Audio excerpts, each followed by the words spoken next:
స్వామి శరణం స్వామి శరణమప్ప. ఈరోజు 30వ తారీఖు 2026 7వ నెలలో మనము 29వ తారీఖు గురువు పురస్కార్ వ్యాసాయ విష్ణు రూపాయ వ్యాస రూపాయ విష్ణు అని వ్యాస భగవాను పుట్టినరోజు సందర్భంగా తెల్లారి అంటే బుధవారం విష్ణు సందర్భంగా రావడము, సెకండ్ వచ్చేసి గురువారము వ్యాస భగవానుడు గురుతత్వం కాబట్టి మా ఇష్టదేవత అయిన అయ్యప్ప స్వామి వారి గురుతత్వం అంటే ఆయన మాలధారణ చేస్తే అందరూ గురు రూపంగా వెళ్తూ ఉంటారు. వాళ్ళు అందరూ కూడా 18 బడి దాటి అంటే షట్చక్రాలని ఒక్కొక్క అంటే 12 రాశులు 6 చక్రాలు కాబట్టి 18 బడి కంప్లీట్ చేసుకున్న వారందరూ కూడా ముద్రపడి అనే త్రిదండి తత్వంతో వారు చదువుకుంటే ఎట్లా మనకు పట్టా ఇస్తారో అదేవిధంగా గురుతత్వాన్ని స్వీకరించినట్టుగా తీసుకుంటారు. వారందరూ కూడా 18 బడి నుండి అంటే 36 బడి మూడోసారి 18 బడి అయినా రెండోసారి 18 బడి అందరూ కూడా ఇక్కడికి అందరు వేదిక దగ్గరకు వచ్చి ఒక ప్రాంతాన్ని ఒక అనంతపూర్ బయలేశ్వరి గారి వారి కోరిక మేరకు అందరికి రావడం అంతే ఇంత అంటే యాక్చువల్ 1000 మంది వస్తున్నారు. కాకపోతే 108 మందికి మాత్రమే చేద్దాము. మనకు 12 రాశులు 27 నక్షత్రాలు 108 పాదాలు అన్నట్టుగా అయ్యప్ప స్వామి తత్వం 108 అష్టోత్తరాలతో ఉంటుంది. మనకు తల భాగంలో ఉన్న మెదడు బ్రెయిన్లో మనకు 108 కేంద్రాలు ఉంటాయి కాబట్టి అందుకు మనకు 108 అని మన బ్రెయిన్ నుంచి వచ్చింది.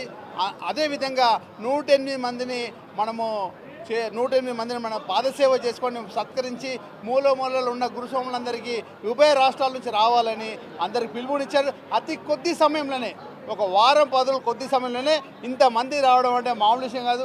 ఎంతో ప్రేమ అభిమానం గురువుల మీద ఉంటేనే వస్తారు ఇంతమంది కూడా.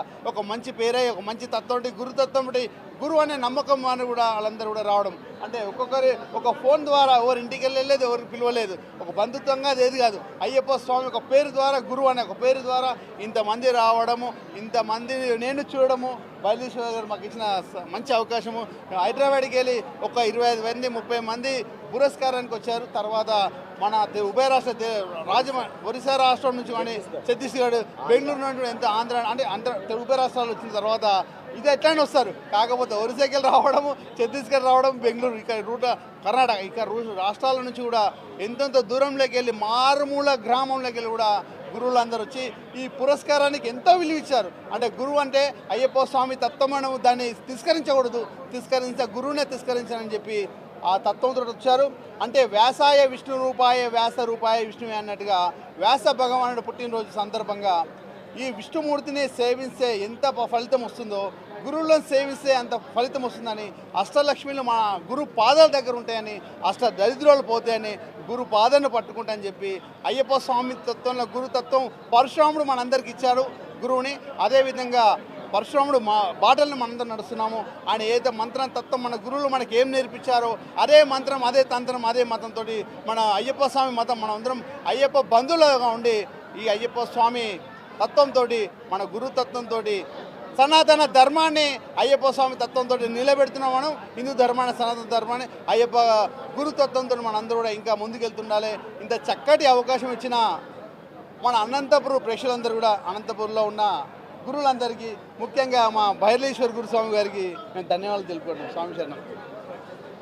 అయ్యప్ప గురు పౌర్ణమి సందర్భంగా ఈరోజు మా అనంతపూర్ జిల్లాలో గురు మహోత్సవం అనే ఒక కార్యక్రమం చేత మన దక్షిణ భారతదేశంలోని దాదాపు 4 రాష్ట్రాల నుంచి ఒక పిలుపు మేరకు వచ్చి మా గడ్డపైన పాదం మోపిన ప్రతి గురువుకు నేను పాదాభివందనాలు తెలియజేసుకుంటున్నాను.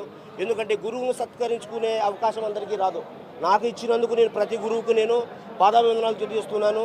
అలాగే గురువు యొక్క గొప్పతనం తెలుసుకొని శిష్యులు కూడా గురువుని గౌరవించాలని కోరుకుంటున్నాను. ఈ కార్యక్రమానికి ఇచ్చేసిన ప్రతి ఒక్క అయ్యప్ప భక్తుడికి ప్రతి గురువుకి హృదయపూర్వకంగా ధన్యవాదాలు తెలియజేసుకుంటున్నాను. స్వామియే శరణమయ్యప్ప.